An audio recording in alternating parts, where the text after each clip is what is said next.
Hello and welcome to Banter with Chetan. Welcome to banter with चेतन।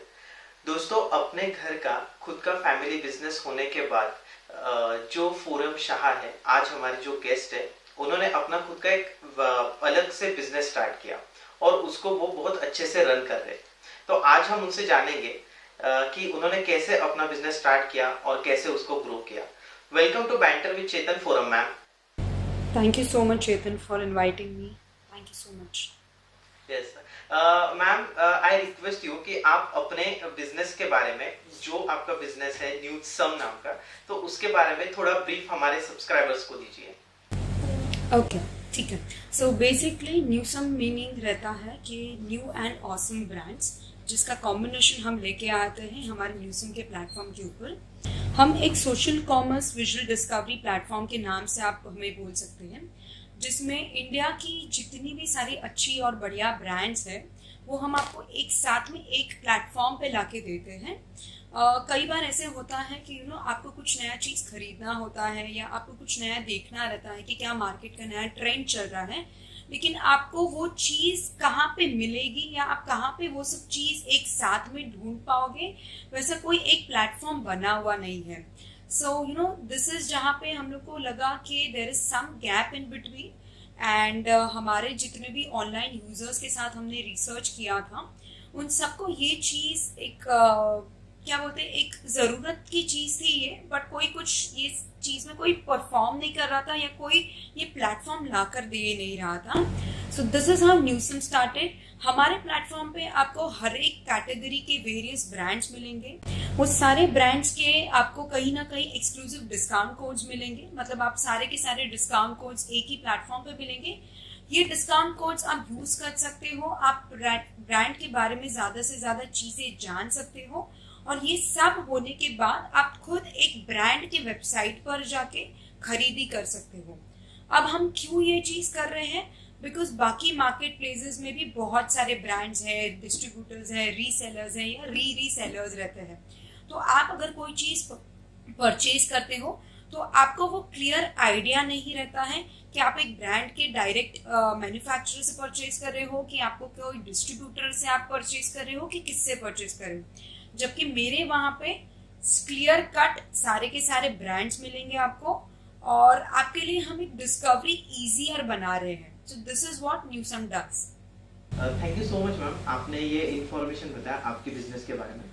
अभी हम जाते हैं आपकी जर्नी की तरफ। अगर हम देखें, जैसे कि आपका चाइल्डहुड कैसा था, मतलब आपने स्कूलिंग कहाँ से किया, फिर आपने आपका कॉलेज लाइफ कहाँ से मतलब कॉलेज कहाँ से किया, तो उसके बारे में आप क्या बताओगे? ओके, सो मैं born and brought up in Mumbai हूँ, एंड मेरा जो स्कूलिंग था वो मुंबई की एक स्कूल से हुआ है। मैंने अपना स्कूलिंग करने के बाद 11th एंड 12th ख़त्म करने के बाद मैंने इंजीनियरिंग किया हुआ था। So I am an IT engineer from Thakur college Mumbai. After I cleared myself from engineering, मुझे इन्फोसिस करके एक कंपनी है जहाँ पे प्लेसमेंट मिला था। अनफॉर्चुनेटली जिस टाइम पे मैं निकली थी प्लेसमेंट से, उस टाइम पे there was a recession which was going on, and मेरा जो इन्फोसिस के वहाँ पे ज्वाइनिंग डेट था वो करीब से करीब 1 साल के बाद था। इस 1 साल के अंदर अंदर मेरे पास काफ़ी टाइम था टू रियलाइज कि मुझे क्या करना चाहिए अपनी लाइफ के साथ। मीनवाइल हमारा खुद का एक फैमिली बिजनेस है, and so in this 1 year after my college get over, मैंने अपने फैमिली बिजनेस में थोड़ा बहुत ध्यान देना स्टार्ट किया, और उसके बाद मैंने पोस्ट ग्रेजुएशन का कोर्स किया था which is under the name of family manage business from SP Jain Mumbai. So this was my schooling and education part. Okay ma'am, अभी आते हैं अभी स्कूलिंग के बारे में और कॉलेज के लाइफ के बारे में आपने बताया। तो आपको मतलब बिजनेस करना है या फिर बिजनेस आपको अपना स्टार्टअप शुरू करना है, या आपको स्कूल में ही लगा था या फिर कॉलेज में लगा था, या फिर आपने जब इंजीनियरिंग कंप्लीट किया तो फिर उसके बाद आपको लगा कि बिजनेस करना चाहिए? एक बात बोलूंगी, आप शायद हंस पड़ोगे, मेरा बचपन से सपना था डॉक्टर बनना। इनफैक्ट मैंने जो अपनी 12th के बाद की जो हम डॉक्टर के लिए पढ़ाई की लाइन लेते हैं, तो मैंने एक्चुअली में बायोलॉजी एंड इंजीनियरिंग दोनों चीज़ ली हुई थी, जस्ट फॉर द सेक कि भाई अगर कहीं ना कहीं अगर डॉक्टर के वहाँ पे मुझे अच्छे परसेंटेज नहीं मिले तो एक बैकअप के हिसाब से सारे के सारे लोग इंजीनियरिंग भी लेते हैं। इस हिसाब से मैंने लिया था. Unfortunately due to some family reasons I had to drop out of my doctorship और बायोलॉजी में. तो फिर मैंने जाके इंजीनियरिंग कंप्लीट किया. एंड इंजीनियरिंग जब तक किया था तब तक मेरा एक ही मोटिव था, बिकॉज आईटी इंजीनियर थी तो पता था कि आगे चल के आईटी प्रोफेशन में ज़्यादा डिमांड है, या वहाँ पे अगर मैं जॉब करूँगी तो इन टर्म्स ऑफ एक्सपीरियंस से लेके आप कॉर्पोरेट वर्ल्ड से लेके कॉर्पोरेट लाइफ से लेके सैलरी बोलो, तो मुझे वो सारी चीज़ें बहुत अट्रैक्ट करती थी. लेकिन जैसे बताया था कि इन्फोसिस के प्लेस्ड होने में और ज्वाइनिंग में 1 साल का डिफरेंस था. तो दैट 1 ईयर जो था उसमें बहुत सारी चेंजेस आई. मैंने वो जो एसपी जैन का कोर्स स्टार्ट किया था, वहाँ पे मुझे इंडिया के सारे बड़े बड़े फैमिली बिजनेसेस के बच्चे लोग, सेकेंड जनरेशन, थर्ड जनरेशन मेरे साथ पढ़ाई करते थे, तो उनके साथ काफ़ी इंटरेक्शन हुआ था. हमारे वहाँ पे जो विजिटिंग फैकल्टीज थे वो बहुत बड़ी बड़ी कंपनीज के सीईओज आते थे, या बोर्ड ऑफ डायरेक्टर्स लोग आते थे हमें समागम देने के लिए या हमें कुछ प्रीच करने के लिए. और ये जो 1 साल था, वो 1 साल के अंदर अंदर मेरे अंदर इतनी सारी चीज़ों का बदलाव आया है.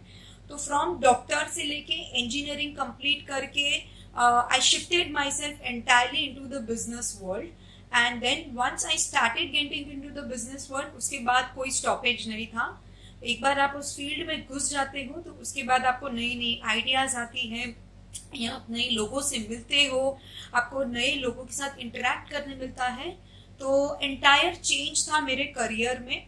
बट येस, डेफिनेटली मुझे बहुत पहले से तो बिजनेस का बिल्कुल भी आइडिया नहीं था. ये कोर्स वो 1 साल 2 साल के बीच का जो गैप था, उसके वजह से मैं ये बिजनेस वर्ल्ड में घुसी हूँ. ओके. मैम, हम अभी आते हैं अबाउट न्यूज़सम. अभी मैं आपको पूछना चाहूंगा कि इसकी जर्नी कैसे थी. ये आपको ये आइडिया कैसे आया कि आप न्यूज़सम स्टार्ट करें, फिर आपने इसको स्टार्टिंग से लेके अभी तक का आपकी जर्नी आप हमें बताइए. ओके. सो जैसे मैंने आपको बताया कि मैं अपने फैमिली बिजनेस में थी. We are into real estate builders and developers.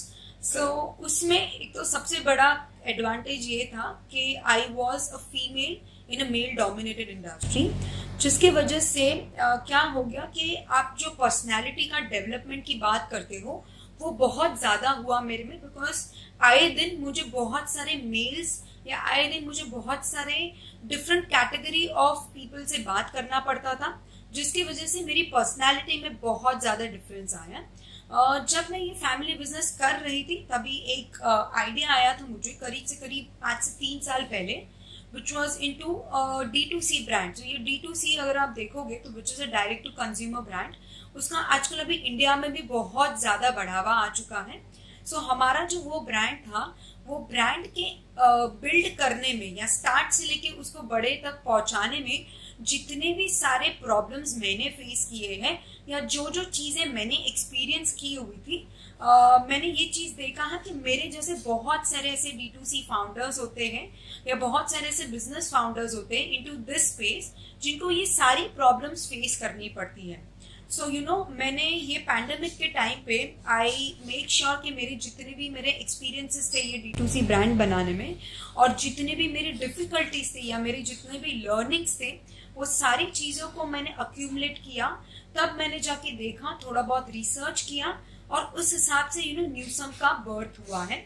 सो न्यूज़सम जब हमने स्टार्ट किया है, it's been around 3 months since we've started, so it's a pandemic baby, you can say that. So हमने जब ये स्टार्ट किया था, हमने ये एक ही इंटेंशन से स्टार्ट किया था कि जितने भी ब्रांड्स हैं इंडिया में, और जो भी ब्रांड्स अपने आप को नए यूजर्स के सामने विजिबिलिटी देना चाहते हैं, तो हम उनको वो चीज़ की हेल्प करेंगे. हमने जो एक्सपीरियंस किया था हमारे ब्रांड बिल्डिंग में, वो हम एक एक प्रॉब्लम उनको सॉल्व करके देंगे. And this is what we are trying to do with न्यूज़सम as a platform also. Okay. Ma'am, आपकी टीम के बारे में आप क्या बताओगे, मतलब अभी कितनी पोजीशंस है आपके न्यूज़सम में? ओके. सो सी, एक तो सबसे बड़े बात ये है कि it's a bootstrap company as of now. तो मैंने कोई चीज़ की फंडिंग नहीं ली हुई. The entire money is been boiled by me. और मेरी जो टीम है मेंबर्स, यस, सो मेरे टीम मेंबर्स है, बिकॉज ये बूटस्ट्रैप कंपनी रहती है तो आप बहुत ज़्यादा बड़े पे स्केल के एम्प्लॉयज या बहुत ज़्यादा बड़े पे स्केल के लोग हायर नहीं कर सकते, because of number one, money का जो रीजन होता है वो एक बहुत बड़ा फैक्टर होता है. So most of the things जो है एज अ सोलो फाउंडर मैं खुद हायर करती हूँ, मैं खुद मैनेज करती हूँ. और मेरे साथ साथ I have certain other members जो मुझे हेल्प करते हैं. जैसे मेरे सेल्स एंड मार्केटिंग के बंदे लोग हैं, मेरा ग्राफिक डिजाइनर है, या मेरे इस ब्रांड के पार्टनरशिप के लोग हैं. सो ये सारी चीजें डिफरेंट काइंड ऑफ टीम्स है. लेकिन अगर इन सबको आप ओवरव्यू देखेंगे तो इन सबको ओवरव्यू मैं लेती हूँ, उन सबको मैनेज मैं करती हूँ. तो दिस इज वन ऑफ, आप बोल सकते हैं एडवांटेजेस ऑल्सो और disadvantages of a solo founder. Because number one, सब कुछ आपको खुद को करना पड़ता है. नंबर टू, बिकॉज आप सब कुछ खुद करते हो तो आपको इन डेप्थ नॉलेज रहता है कि आपका कंपनी कैसे बिहेव कर रहा है, या आपके कस्टमर्स को क्या चाहिए, आपके अंडर जो लोग हैं वो क्या काम कर रहे हैं. तो आपको उन सब चीजों का आइडिया रहता है. तो आप इनिशियली जब स्टार्ट करते हो तो ये सारी छोटी से छोटी फीडबैक जो आपको मिलती है वो आपको आगे ग्रो करने में या इम्प्रोवाइज करने में काफी हेल्प हो जाती है आपको. Correct ma'am, correct. मैम, जब आप ये सब ऑर्गेनाइज करते हो तो आपको मतलब फैमिली टाइम और बिजनेस ये सब आप कैसे मैनेज कर लेते हो? मीन्स एज अ वुमेन आपको थोड़ा घर में भी मतलब ध्यान देना पड़ता है, एंड बिजनेस में भी पूरा कॉन्सेंट्रेट आपको करना पड़ता है. तो आप ये मैनेज कैसे करते हो? Okay, so Chetan, you won't believe, मैं जितने भी वेबिनार्स पे गई हूँ या जितने भी कॉन्फ्रेंसेस में मुझे बुलाया जाता है, this is one of the questions तो सबको ये चीज रहता है कि यार एज अ वुमेन फाउंडर आप कैसे मैनेज करते हो. मेरा एक ही जवाब रहता है इस चीज में. देखो, फाउंडर मेन हो या वुमेन हो, डिफिकल्टीज जो है वो सेम ही आने वाली है. Definitely yes, as a women founder थोड़ा ज्यादा डिफरेंस करता है, बिकॉज हमारा सोसाइटी जो है ना अभी भी वर्किंग वुमेन को इतना ज्यादा रिस्पेक्टफुली देखता नहीं है. तो एज अ मेल ऐसा पॉसिबल हो सकता है कि आप रात को 12 बजे भी कोई मीटिंग अगर आपकी रहेगी तो आप एंटरटेन कर सकते हो या आप कहीं जा सकते हो, जबकि वो चीज as a woman is not possible. But definitely number one is आप अपनी फैमिली को बता के रखो कि ये आपका पैशन है and this is something that you are doing, ये आपको करना है, और उस हिसाब से आप टाइम मैनेज करोगे. जब आप अपनी फैमिली को कॉन्फिडेंस में अंडर लेके करते हो तो बहुत टाइम ऐसे होता है कि बहुत सारी रिस्पॉन्सिबिलिटीज जो रहती है वो फैमिली खुद ही आपको देती नहीं है, बिकॉज उनको मालूम है कि आप कुछ बढ़िया करने जा रहे हो. और दूसरी बात ये है कि मैंने ये चीज बहुत नोटिस की है कि मैं अपना जो दिन का स्केड्यूल है वो पूरा का पूरा रेडी करके रख देती हूँ और मेरी फैमिली को पहले से बता के रखती हूँ. जैसे अगर आज हमारी कोई मीटिंग चल रही है तो मेरे फैमिली को ऑलरेडी एक आइडिया है कि भाई 3 बजे से लेके 5 बजे तक मेरी कोई मीटिंग है and nobody should disturb me in that. So I make sure that my schedules are planned properly. And थोड़ा बहुत तो येस डेफिनेटली, बिकॉज आपको घर देखना पड़ता है, आपको बाकी बहुत सारी चीजें भी देखनी पड़ती है, तो वो कॉम्प्रोमाइज या वो सैक्रिफाइस थोड़ा करना पड़ेगा. At the end of the day आपको ऐसे लगेगा कि आप क्यों ऐसे कर रहे हो, आप ड्रेन आउट भी हो जाओगे. बट अगर आप जो चीज कर रहे हो या अगर आप जो काम कर रहे हो उसके लिए आपको बहुत ही अलग लेवल का पैशन है ना, तो आप कुछ ना कुछ करके कहीं ना कहीं जाके वो टाइम निकाल ही दोगे. So that is something that आप जब भी स्टार्ट करोगे तो धीरे धीरे आपको इनिशियली स्ट्रगल होगा, लेकिन फिर उसके बाद आपको वो सिस्टम प्लेस में बैठना स्टार्ट हो जाएगा. करेक्ट. मैम, जो बातें आपने बोली है, आई एम रियली श्योर कि ये बहुत ज़्यादा इंस्पिरेशनल चीज़ें हैं जो भी वुमेन है हमारी सोसाइटी में उनके लिए, और जो भी मतलब नॉट ओनली वुमेन, जो भी एंटरप्रेन्योर्स है कि डिफिकल्टीज तो आपको आती रहेगी, बट उनको ओवरकम कैसे करना है वो आपको बस समझना चाहिए. Yes definitely. Yes. And second thing, आप अपना जॉब करते हो, लाइक आप अपना बिजनेस करते हो, आपको टाइम देना पड़ता है, बट इन चीजों में जितनी आपकी रिस्पॉन्सिबिलिटी होती है उतनी सेम रिस्पॉन्सिबिलिटी आपकी फैमिली की भी होती है कि उन्होंने भी आपको थोड़ा समझ लेना चाहिए या फिर सपोर्ट करना चाहिए. Definitely. In fact family plays a very important role. Chetan, correct ma'am. Yes, because मतलब ये चीजों के बारे में मैं अभी तक ऐसे जो क्वेश्चंस थे मैंने अभी तक मेरे इंटरव्यूज में नहीं लिए, बट आपके साथ जब मैं ये डिस्कस कर रहा हूँ तो मुझे इन चीजों के ऊपर डिस्कस करना थोड़ा मतलब अच्छा होगा, बिकॉज ये चीजें बाकी लोगों के लिए भी इंस्पिरेशनल और सीख बन सकती है. Definitely definitely. यस मैम, अभी मैं आपको पूछना कि about the future scope of Newsom company के बारे में आप क्या बताओगे, लाइक फ्यूचर अगले 5 सालों में आपका टारगेट क्या है? ओके, सो जो फ्यूचर है न्यूसम का that is very very broad. Number one, अभी फिलहाल मेरे प्लेटफॉर्म पे 300 प्लस कंपनीज है या ब्रांड्स हैं हमारे साथ एसोसिएटेड। आगे चल के हम इन नंबर ऑफ ब्रांड्स को इंक्रीज करना चाहते हैं, बिकॉज आए दिन आप मानोगे नहीं, on a daily basis there are minimum 10 to 12 brands which are getting launched all over India, right? Correct, so ये correct. सारे की सारी ब्रांड को कैप्चर करना, ये सारी की सारी ब्रांड को एक न्यूसम के प्लेटफॉर्म पर लेकर ना आना, एक सबसे बड़ा हमारा वो एक आप बोलते हो तो एक सबसे बड़ा इम्पोर्टेंट है हमारा वो चीज़। दूसरा ये है कि अब हमें फिलहाल हम you must say that tier 1 and tier 2 cities में अपने आप की रीच बढ़ा पाए हैं, बट हमारा स्कोप ये है कि हम पैन इंडिया में ये चीज़ कवर करें।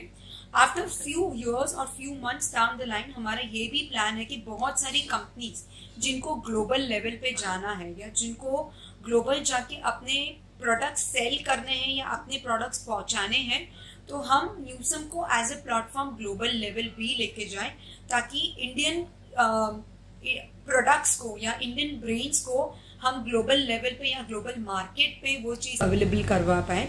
सो this is what you know is the future of Newsum that we are envisioning. Correct ma'am, actually this is very great thing. मैं एक इंटरव्यू सुन रहा था on the channel Beer Biceps of Harshal Karia, who is the owner of Shabain company which is the digital agency. या तो वो उन्होंने एक सेम चीज कही थी। उन्होंने कहा था कि जो मेरा टारगेट है, it's like India to the world. मतलब हम इंडिया में जो हम इंडिया में करेंगे तो मतलब बाकी जो वर्ल्ड है उनके लिए वो चीजें जानी चाहिए। अभी तक जो वर्ल्ड में होता है हम वो चीजें इंडिया में अडेप्ट करते हैं, but India to the world, this is I really like that concept. तो आपका जो अभी मुझे लगा कि both things are like matching, कि आपका भी एम या टारगेट है कि आप ये जो ब्रांड्स है उनको एक अलग लेवल पे लेके जाना चाहते हो। Definitely yes. तो अगर आज आप देखते हो तो कितनी सारी फॉरेन की ब्रांड्स है जो हम आग बंद करके ले लेते हैं, जैसे आप ज़ारा बोलो, कलर बार बोलो, मैक बोलो, नाइकी बोलो, एडिडास बोलो, ये सारी फॉरेन की ब्रांड्स है, these are not Indian brands. लेकिन हमने जो वेस्ट की कल्चर है या वेस्ट के प्रोडक्ट्स हैं हम बहुत इजीली एक्सेप्ट कर लेते हैं, लेकिन आपको आइडिया भी नहीं रहेगा कि बहुत सारी ऐसी इंडियन ब्रांड्स हैं जो एग्जैक्ट कॉम्पिटिटर हो सकती है टू दीज वेस्टर्न ब्रांड्स, लेकिन हमको वो ब्रांड्स के बारे में आइडिया ही नहीं है। So this is what you know we are trying to solve, कि सबसे पहले हम हमारे इंडियन ऑडियंस को बताएं कि भैया आपके पास इतनी सारी ऑल्टरनेटिव्स है which is Indian made in India है, जो नरेंद्र मोदी का कंसेप्ट है या उनका जो मिशन है you know vocal for local and made in India का, सो हम उसको बढ़ावा दे रहे हैं। वंस वी डू दैट, हमारा जो दूसरा मिशन है that is India to the world, जैसे हर्षल का मिशन है, यू नो सिमिलरली हमारी जितनी भी ब्रांड्स है वो फॉरेनर्स को या यू नो फॉरेन कंपनीज को या फॉरेन यूजर्स को वो सारी चीजें कर सकनी चाहिए। तो this is what happens, because ऐसे बहुत सारे ट्रेडिशंस है हमारे इंडिया में। जैसे आप बताओ कि आयुर्वेदिक ट्रेडिशन से जो हम स्किन केयर या यू नो कॉस्मेटिक्स प्रोडक्ट बनाते हैं, वो वहाँ पे वेस्टर्न कल्चर पे ये सारी चीज़ें अभी बहुत एक्सेप्ट होने लगी है, लेकिन इट्स जस्ट कि हमारी इंडियन कंपनीज वहाँ तक पहुँच नहीं पा रही हैं, जिसकी वजह से वो रीच नहीं मिला है। So you know I hope so that you know Newsom can be that platform कि हम सारे इंडियन ब्रांड्स को आउट ऑफ इंडिया लेके जा सके। Yes, ma'am. All the best for this. This great thoughts of yours. आप achieve करोगे ये सब चीजें in future. Yes. Thank you so much. Thank you so much. Yeah, ma'am. The last question is, आप suggestion क्या दोगे? This question is like मैं हर एक मेरे जो चैनल पे गेस्ट आते हैं, जो भी बिजनेसमैन या फिर एंटरप्रेन्योर्स आते हैं, मैं उनको ये क्वेश्चन पूछता हूँ, because there are lots of people in India. India में अभी तक अगर हम देखें तो कुछ सालों तक ऐसा था कि जो भी एक्टर्स है या फिर टीवी चैनल्स पे जो सीरियल्स आते हैं, रियलिटी शोज लाइक तो बहुत लोगों के, बहुत स्टूडेंट्स के या फिर बहुत सारे यूथ का जो मतलब रोल मॉडल्स वो रहते थे, बट कुछ दिनों से हम जो देख रहे हैं कि वो चेंज हो रहा है। The people like you, the people like Harshil means लोग इन जैसे लोगों को अपना रोल मॉडल्स अभी मानने लगे हैं। तो आपका सजेशन क्या होगा इन चीजों के लिए? Means I am not saying that this is bad कि अगर कोई किसी का रोल मॉडल कोई एक्टर है उनमें भी अच्छी अच्छी क्वालिटीज होती है, but in case of scaling up your personality, in scaling up your financial situation, you need to have someone like you and the entrepreneurs like you. So आप वो गुरु मंत्र क्या दोगे या फिर आपका सजेशन क्या होगा? बिकॉज अभी बहुत सारे लोगों को लग रहा है कि बिजनेस स्टार्ट करे, अपना खुद का कुछ होना चाहिए ऐसा, तो यस डेफिनेटली सी सबसे पहला चीज या सबसे पहली इंपॉर्टेंट टिप जो मैं हर एक लोगों को देना चाहूंगी जो सुन रहे हैं कि जस्ट बिकॉज सभी आपके आजू बाजू बिजनेस स्टार्ट कर रहे हैं या स्टार्टअप वर्ल्ड में है, डोंट फील प्रेशराइज कि भैया आपको भी अगले 1 या 1.5 महीने के अंदर अंदर या 2 महीने के अंदर अंदर खुद का बिजनेस स्टार्ट करना ही है। ऐसा नहीं होता है। आइडियाज जब आता है वो आइडिया की स्टेज से इम्प्लीमेंटेशन की स्टेज तक पहुंचते वक्त लोगों को सालों के साल लग जाते हैं। ऐसा नहीं होता कि 2 महीने का काम है ये और हमने स्टार्ट कर दिया। अगर आपको लग रहा है कि आप अभी फिलहाल उस वर्ल्ड के लिए नहीं बने हुए हो, that is really okay, but ये जो आपका टाइम है आप यूज कर सकते हो अपने आप को डेवलप करने में या अपने आप की जो स्किल्स है वो बढ़ाने के लिए। बिकॉज से आप करने के लिए तो बहुत सारे वीडियोस देख सकते हो, आप देखने के लिए तो बहुत सारे वीडियोस देखे, आपने कोर्स ले लिए या आपने पढ़ाई कर ली, लेकिन जब तक आप खुद वो कॉर्पोरेट लेवल पे या ग्राउंड लेवल पे घुसोगे नहीं तब तक आप चीजें नहीं सीखने वाले हो। तो अगर अभी आपको स्टार्टअप का कुछ आइडिया नहीं है, ठीक है, कोई जॉब कर लो, कोई स्टार्टअप कंपनी में काम कर लो, जो भी कंपनीज आपको मतलब ऐसे लगता है कि दिल से आपको मोटिवेट कर रहा है कि नहीं मुझे ये कंपनी में काम करना है, ट्राई करो कि आपको वहां पे इंटर्नशिप मिल जाए या सम सॉर्ट ऑफ आपको प्रोजेक्ट बेस मिल जाए। तो क्या होगा कि आप एक तो नंबर 1 बिकॉज आप ये स्टार्टअप के कंपनीज में काम करोगे तो आपको बहुत सीखने मिलेगा। सीखना कभी नहीं छोड़ना चाहिए। आजकल का जो जनरेशन है उस चीज में मैं ये चीज देख रही हूँ कि उनको सीखना बहुत पसंद है, they are always hunger to learn new things. तो आप वो चीज हमेशा अपने में रखो। करियर जब आप बना रहे हो तो करियर में आप पैसे को इतना ज्यादा इंपॉर्टेंस मत दो, बिकॉज इनिशियली में ऐसा हो सकता है कि आपको 3-4-5 हजार रुपए शायद कम मिलेगा पर मंथ, लेकिन उसके सामने आप उसको वे करो कि आपको कितना एक्सपीरियंस मिल रहा है वो कंपनी ज्वाइन करके। आप पहले अपने आप के लिए एक्सपीरियंस लो, चाहिए तो नए स्किल्स डेवलप करो। अगर आपको कुछ स्टार्टअप आइडिया है तो उसके बारे में रिसर्च करो। उस फील्ड में ऑलरेडी जो एग्जिस्टिंग बिजनेस लोग हैं उनसे बात करो, उनके वीडियोस देखो, ट्राई करो। अगर तुमको उनसे कुछ ना कुछ सीखने मिल सकता है तो क्या हो सकता है कि उन्होंने ऑलरेडी एक रिसर्च किया हुआ है और आप उसी रिसर्च के ऊपर काम कर रहे हो। सो इट्स लाइक री इन्वेंटिंग द व्हील जो ऑलरेडी किया गया है। तो वो चीज आप हमेशा करो। और दूसरा मेरा जो मंत्र रहेगा हमेशा इज लाइक कि आपको जो भी प्लान्स आते हैं, जो भी आइडियाज आते हैं, उसको अपने ब्रेन में मत रखा करो, उसको एक पेपर पे रखो या उसको अपनी एक जर्नल बुक बनाओ। हर एक आइडिया को आप लिखो। ऐसे हो सकता है कि जो आइडिया आपने सोचा हुआ है आज आपको बहुत ज्यादा फनी लग रहा है, बट करीब से करीब 1 से 1.5 साल बाद अगर आप वो बुक रिविजिट करोगे तो आपको तभी आएगा कि अरे यार ये आइडिया अभी आज के लिए बहुत ज्यादा इम्पोर्टेंट है। जैसे आप जूम की बात कर रहे हो, जूम जब स्टार्ट किया था तब उसपे लोग हंसे थे कि यार लोग फिजिकल मीटिंग में जाते हैं, लोग एक दूसरे को मिलते हैं, तो कौन बैठेगा लैपटॉप पे मीटिंग्स करने के लिए। तो वो अभी आज आप देख रहे हो कि जूम मीटिंग्स कितना ज्यादा फेमस हो चुका है। सो इट्स लाइक दैट कि शायद वो आइडिया आपको इस स्टेज पे बहुत सिली लगेगा, लेकिन वो आइडिया का एक रिकॉर्ड रखो, उसके ऊपर जितना रिसर्च हो सके रिसर्च करो, फिर अगर नहीं होता तो उसको क्लोज कर दो, लेकिन उसको हमेशा कहीं पे अकाउंट करके रखो। तो ये 2-3 चीजें हैं जो that will help you. And yes definitely I think start making good connections on LinkedIn and Twitter, because वहां पे there are lot of good brains, lot of good content जो on a daily basis all these entrepreneurs या founders या वो लोग सब tweet करते हैं। Even I am there on Twitter. I make sure that मेरे हर एक ट्वीट जो रहती है वो कहीं ना कहीं एक मैसेज छोड़ती है या कहीं ना कहीं मेरा एक्सपीरियंस में शेयर करती हूँ। तो क्या होगा कि ये सारी चीजों से आपको बहुत लर्न करने मिलेगा आई थिंक। और बाकी तो I think everybody is very very talented India में। and we are seeing a lot of good change entrepreneur sector में. Yeah. So we hope to have good unicorns coming out from India. Yes yes ma'am. Ma'am thank you so much. आपने इतनी सारी information the and I request you कि ये session था, हमने mostly discuss किया न्यूज़म and in सब चीज़ों के ऊपर, but the scope of business in India, इसके ऊपर भी हम एक सेशन करेंगे जब भी आप फ्री हो means coming months. Sure. Definitely, Chetan. I'm always there. मुझे ये सारे वेबिनार्स पे या बात करने में या लोगों से इंटरेक्ट करने में बहुत अच्छा लगता है, बिकॉज समवेयर और दी अदर मैं ये फेज से गुजरी हूँ. मुझे आइडिया है कि मैंने सब कुछ खुद से सीखा हुआ है, तो अगर इन केस मैं इवन 10% कंट्रीब्यूट कर पाऊंगी किसी और के लाइफ में, तो it will make a lot of difference. Definitely. Yes ma'am, sure. Yes ma'am, thank you so much ma'am. Thank you so much, Chetan. Thank you so much.